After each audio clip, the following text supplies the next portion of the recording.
Now, I know the title sounds pretty disturbing, but I don't mean for it to be like that. You came here to learn how to detach your emotions and to learn how to not care, but let's be honest, you're here because you do care. Before we proceed, this is not about being evil, this is not about being nasty. That's not where I want to get with this video.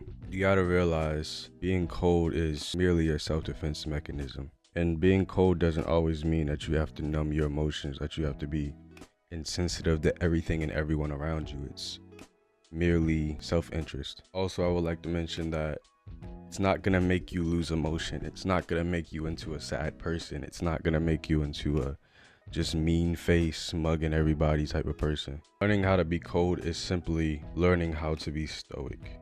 Without further ado, let's proceed. So the art of being cold is supposed to be not caring, right? You're supposed to not care about when something bad happens or if somebody does you wrong, right? Well, it's not about that you don't care, it's about that it doesn't affect you.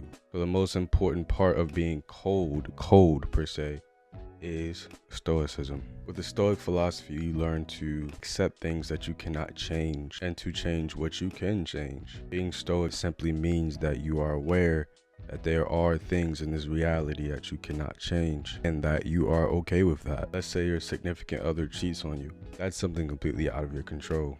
Your car breaks down, something out of your control. However, your spouse leaving you and your car breaking down are things that you can work on to prevent from happening again. Which leads me to my next point, self-improvement. Self-improvement is a huge part of this because you're not gonna care about what's going on around you if you're focused on yourself. Pretty much every problem can be solved with self-improvement. You're broke, self-improvement. You have no women, self-improvement. You're a bitch, self-improvement.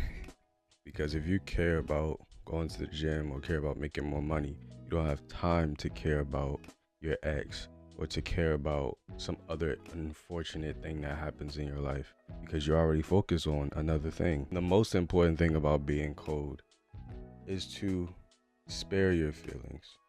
I know it sounds a little weird, but what I mean by spare your feelings is don't get too attached. You have to know exactly what you're getting yourself into. Just know you signed up for this. Just know that's what you have to be aware of. The main point is to not have your expectations be let down. And if you don't set your expectations high, then there's really no need to worry. That's another thing about stoicism. Stoicism involves negative visualization. So even though it sounds pretty messed up, you would casually think about your parents dying so that when the time comes, you're not as hurt by it and you can proceed, you can move on. It's not a huge setback. You will still be hurt, but it won't affect you as if you weren't prepared for it to begin with. Also, know when to be blunt about things, because if there's something you want, something you are expecting out of someone or a situation, just say it. Just be honest with them. Be honest with yourself, because that saves a lot of disappointment in the long run. And anyways, if you're cold or you call yourself cold, you don't really care about the outcome of the situations because, well, you're not outcome dependent. That's something else that's very important, not being outcome dependent. Whatever happens in the outcome, like I said before, you really can't control that. And if you go into it with your best intentions, if you go into it trying your best, whatever happens, happens. Just know when it's time to move on from something, self-improvement is the way to go. Use that pain, use that negative feeling that you have inside and fuel it into the gym, fuel it into a business, fuel it into creativity, fuel it into something, fuel it into a skincare routine, fuel it into taking care of your hair, something. And the most important part is to not show your emotions. Oh my gosh, I probably said a whole bunch of other things were most important, but this is the most important thing. You cannot show your emotions. There was a time where I let my guard down, a time that I actually felt comfortable showing my emotions. And boy, I'm not saying be angry all the time. I'm not saying be neutral all the time. Be happy, be you. But when things happen, don't react. Don't react, respond. Respond with a wise, carefully planned and strategic response. Don't act off emotion. Only bad things come from that.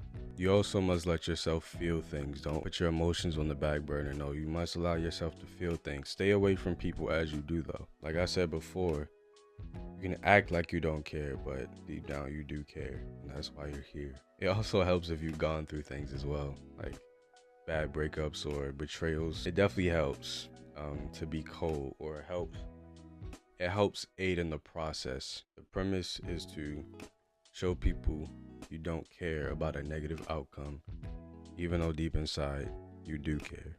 And when you're by yourself, you can deal with those emotions privately. You can maybe write them down, you can talk them out to the air or fucking Casper. All it is at the beginning is an image, and then as you work towards your goals, as you have other things to focus on, it'll become reality. You really won't care about the outcome. So here's the recap right here. Bye bye.